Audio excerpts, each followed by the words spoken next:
And I want to thank for being host at the classical school here by the chairman of the Jacksonville Classical Academy, Ambassador John Rood, head of school, Dr. David Withen, and then Jennifer Mills, one of the teachers, is here. Will also provide some insight. And then we got Representatives Byrd, Duggan, and Yarborough. So I want to thank them for being here. Thanks for their support, and look forward to them having a productive special session next week.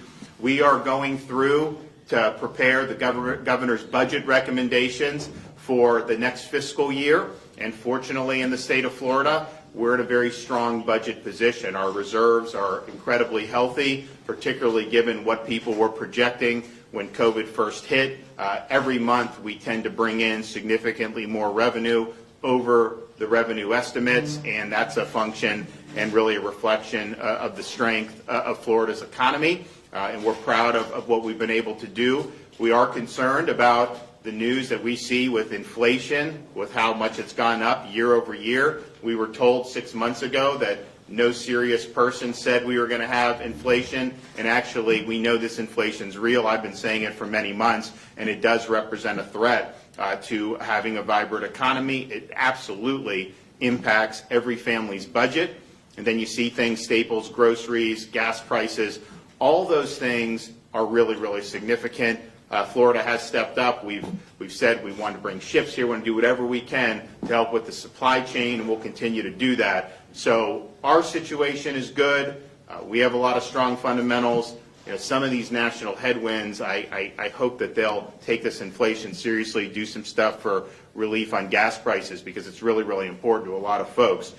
Nevertheless, here we are with looking at what we're going to do for the upcoming fiscal year and when we submit our budget. And we're still working on different parts of the budget, but I'm happy to be able to come here today and provide an overview of what our education budget is going to look like in the governor's budget recommendations. And excuse me, as many of you know, we've done an awful lot since I became governor. We've invested in increasing teacher pay. We've invested in early learning. We've expanded school choice. We've invested in vocational and technical education. And we really want to be able to keep that momentum going. And fortunately, we're in a situation where we can keep that momentum going. And so our education budget this year is going to have a lot of wins for families, for students, and for teachers. I'm proud to say that we will be including $600 million to continue to boost teacher pay. We've been doing that the last 2 years. We're going to be able to do it even more, and this is the highest level we will have done over the last 3 years. Our goal is to increase particularly the average minimum salary in the state of Florida so we can continue to attract great people into the teaching profession. When I became governor, the average minimum salary was around $40,000. Now it's close to $47,000. And with our proposal, we're going to be in a really, really good spot. Certainly one of the top 10 in the country, and we may even be in the top 5 in the country. We also had great success this past year with doing bonuses for our principals and for our public school teachers.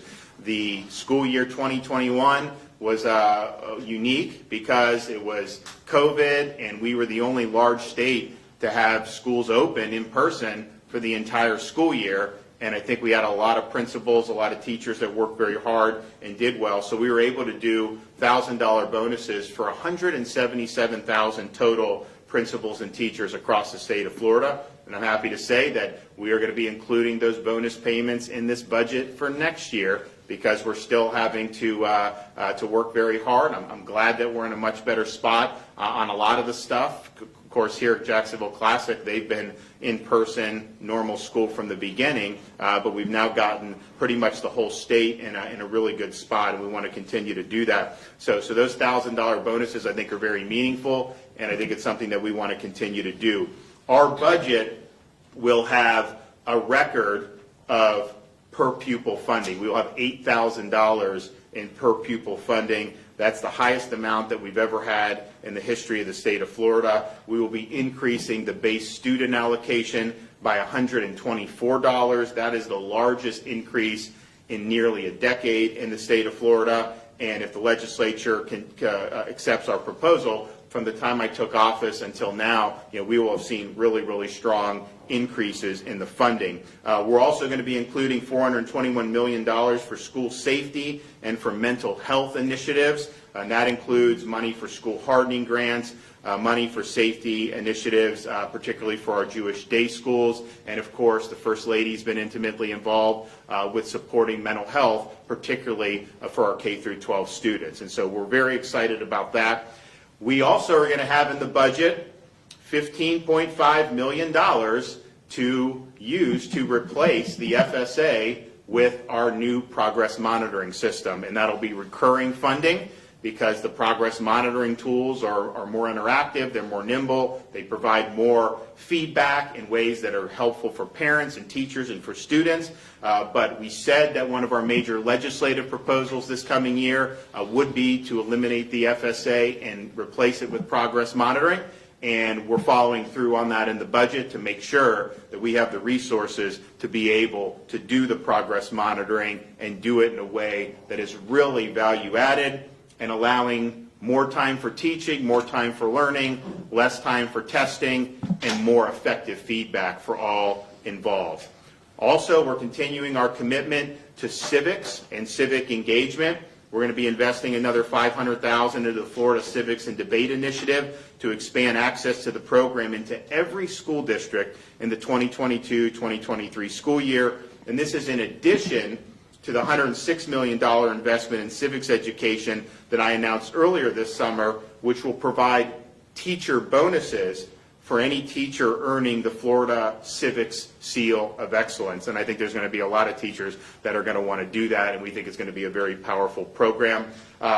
Also, to further our efforts to make Florida the #1 state for workforce education, we're including $534 million to support workforce education program. That includes $100 million for the new Workforce Development Capitalization Grant Program.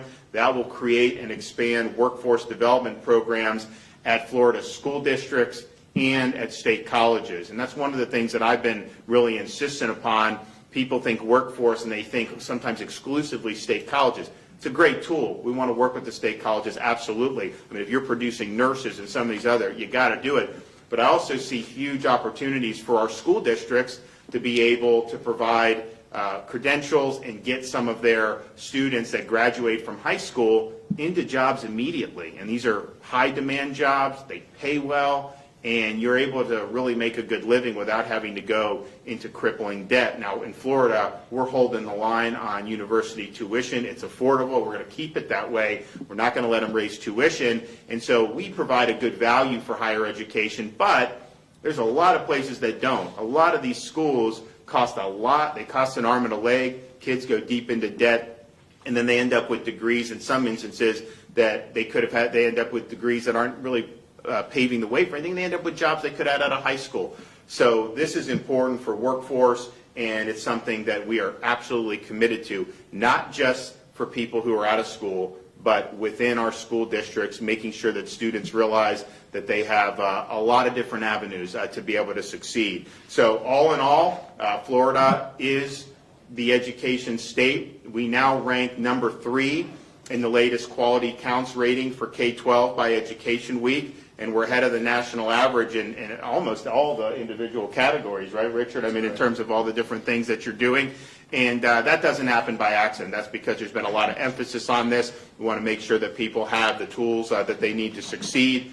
We place emphasis where we think it really matters on things like early learning and early literacy. We're going to be having from our last session, we're going to have these books that are going to be sent out at the beginning of the school year. They're going to be utilizing those here at the Classical Academy. So we're really, really proud to place a significant emphasis on education. I think that continuing to boost teacher pay, do these bonuses, make sure that we have workforce education, civics, all these things, replacing the FSA with progress monitoring. You know, it's a really, really robust agenda, and we're happy that we're able to do that. We're happy that we're going to have $8,000 per pupil. We're happy that we're going to be increasing the BSA, and we're happy that we're going to be able to continue to give Florida students the ability to succeed. So that's a great announcement. We have some other folks that are going to come up and talk about some other stuff regarding education, so I want to bring them up. So we'll start with the chairman of the board here at Jacksonville Classical Academy, John Rood.